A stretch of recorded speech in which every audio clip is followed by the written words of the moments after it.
Dear viewers, subscribe to my YouTube channel, like, share, and comment.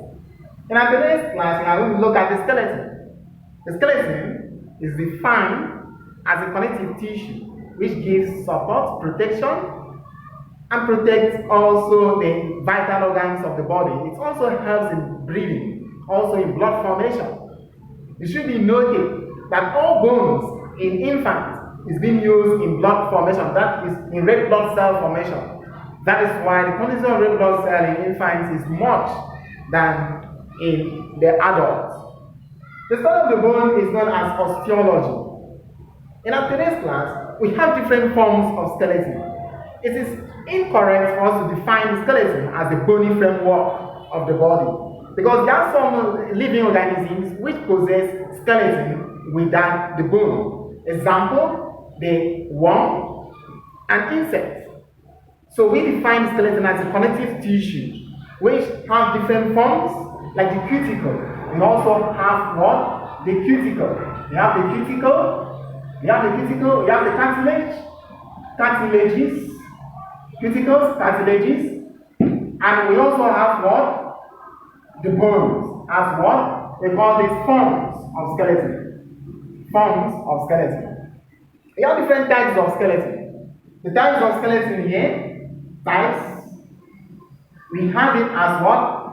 Exoskeleton, skeleton, and we have endoskeleton, and we also have what we call what? Hydrostatic skeleton, respectively. Let us come to the cuticle here. The cuticle is a form of skeleton which the exoskeleton organism possesses. It has a waterproof like layer, smooth coverage. Example of organisms with cuticle, we have the housefly, the insects, basically the arthropods, all exoskeleton organisms, and they possess what we call molting. Molting, also known as ecdysis. Ecdysis.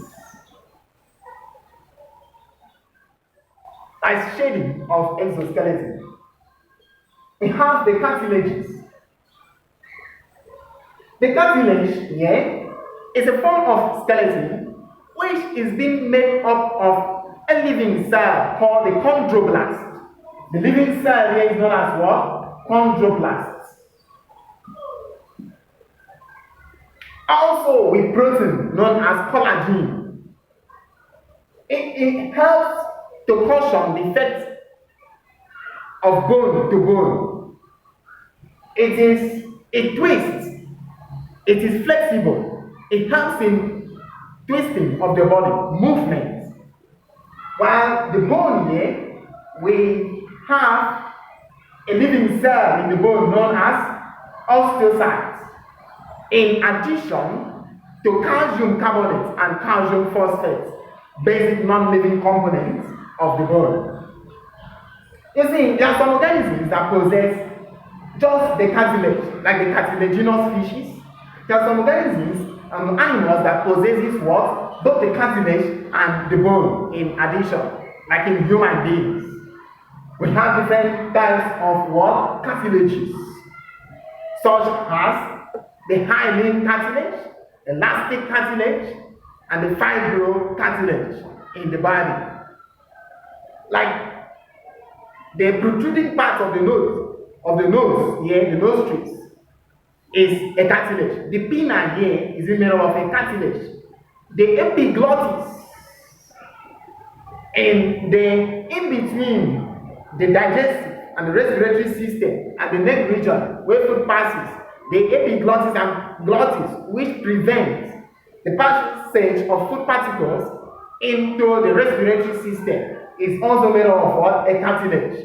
And you can see here, stuck in between vertebral column, you see cartilages here located at this region. We move over to types of skeleton, exoskeleton, external skeleton found in organisms, also in insects. We have the endoskeleton, like in human. A typical example of an endoskeleton here, inside the body. We also have hydrostatic skeleton, fluid skeleton. Example, found. This is found in worms, in mollusks, like snail. We have snail. It possesses the hydrostatic skeleton. These organisms possess skeleton. In today's class, the impression should be corrected that any organism without a bone does not possess skeleton. It is incorrect and improper because skeleton can be of different types or different forms. Thank you as you view other videos for more understanding.